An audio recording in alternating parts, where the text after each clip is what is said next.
ringkat ka jingya trailang bat ki bor badai pe ya kathan bakantup yu BDO ba PT pasa Dr. Rio E Bok Lingdo SMHO, Shastri Memorial State Dispensary Laimer Upper Shillong, W Nong Neng, Officer in Charge Chalupara Outpost, Rang Bash Nong Nongse, Balaki Star thank you.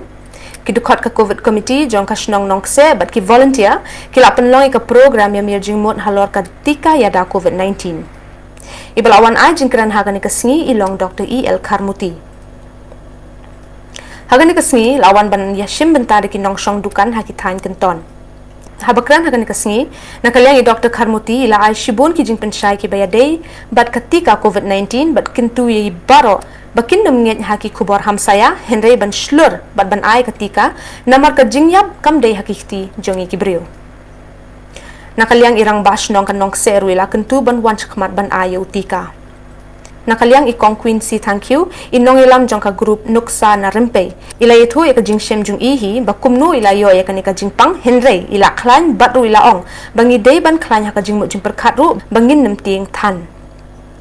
Yakan nika juk ka program, lapan long ru ha umlingka, nakabaya shim bentari ki nong shong shnong, ringkat ki nong penyat shnong, ki bakantup yurang ba shnong ka umlingka, ubat tere ki lakyang, Secretary shnong, ba Dilias Marbanyang, Secretary COVID Committee Blantian Maulong. Lingba ka program lai iba bun kidang artatin shua ka program. Henry hadin bala juba biki jingkili bala bo diki nong shong dukan la sakhi ya ka jingkwa jongki ban. Khat santere ujileu ula pentip bagino kino kibreu ki bapin saphyang khubal lamle shapang ketika covid khat thandai kengat ha ka jing pensitom kat kum ka epidemic act. In the beginning also they should be arrest under the epidemic act. Ubahek ula ongru bakito kibreu ki bladap aitika yalade kin khamlait na ka jing shakta o covid khat khandai banya kito ki bompadap aitika covid. So many negative news which is spread against the vaccinations.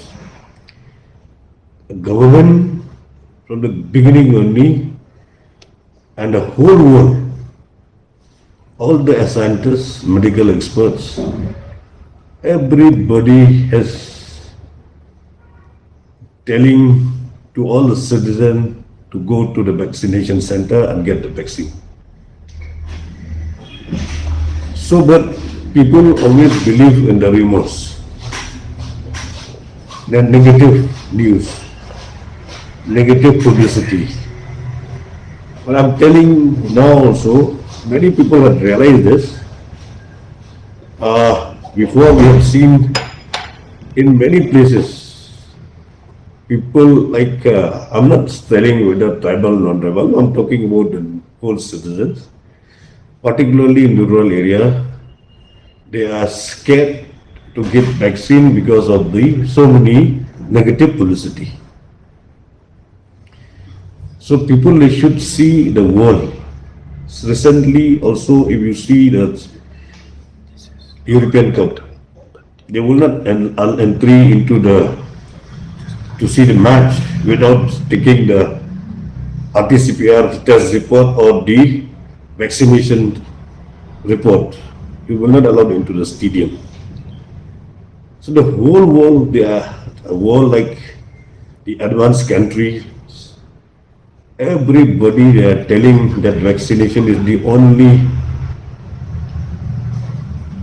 thing which can protect the life of the people.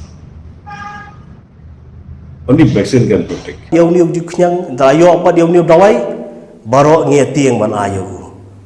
Nak wa banong sipi hang ni ba wanum tieng wanum artatin wan chakmat bat ayo ni tika. Lara fisngap iki kubor ham saya nagi Facebook nagi WhatsApp nagi jingi tu khana perlok ban penting ipi kemud lara fiur fi pat ke khli nani pikria ka khti ka kejat wanum le chu siki doktor ta. Lej nak si Facebook, but lej nak si parlok banyak jeng suban. Haba pidon kami ki doktor, dan lagi doktor ki ang ba uning tika ba ai umdon kono no jeng septing, shania iki. Ban ngangai. Ni haba panen jingkitkhlieh kat nomor ki baladep panya ulo halor jing ai COVID vaccine, but ki ai kita ro ki bayo COVID positive. Kani ka forced vaccination kung no Nanu Islam ki balai nak mengira jiwa sengal dulu pada sarkar kalau difus pada Kapolri pada principi dengan COVID vaccination. the COVID vaccination hari ni kisni pembentan ni ipat bahawan rak pada kejinyak. Kejinyak tu ki babun ki beliau hakkan sambang tu dari India kalau nak kisni kisni. Ni dia semua mana di pada iyo yang jimpang stroke, iyo yang blood pressure, iyo yang kini ki abdominal pain, nanti iyo yang kini ke jimpang ki babun ki bentar kampang orang ada yang keren lagi ke blood pressure, ke stroke, ke heart attack muda di bawah hai di pada. Nama boleh anda hadir berkisah tidak bershare dengan COVID vaccine. Or ni rumah orang bangun iklan dengan report dari doktor, dari doktor, dan dari iklan social activist, dari keluar bahawa awakening the movement. Habar kau ini India ada di report dari doktor, ada di lawyer, ada di scientist, ada di professor, bahkan ada di social worker. Awakening the movement ko bangitin hero ba balay ko bangi habang gran ta ada ni phai halor ka jingkran ba naglian jong minister health minister jo ka sarkar selajuni ikong ampare lendo na bobrom i hakini kinjasni ila pawa no side effect of COVID vaccination reported in state. Throughout the pandemic, the pharmaceutical giant AstraZeneca has made an alarming admission. For the first time, it has admitted that its vaccines can cause a rare side effect. It is called TTS, thrombosis with thrombocytopenia syndrome. People suffering from TTS, can develop blood clots and a low blood platelet count. There are at least 52 people, in fact, who have filed cases against AstraZeneca linking its COVID-19 vaccines with TTS. Victims and their relatives are seeking damages worth up to $125 million. In documents submitted to the UK High Court with regard to these cases, AstraZeneca said, quote unquote, it is admitted that the AstraZeneca vaccine can, in very rare cases, cause thrombosis with thrombocytopenia syndrome. The causal mechanism is not known.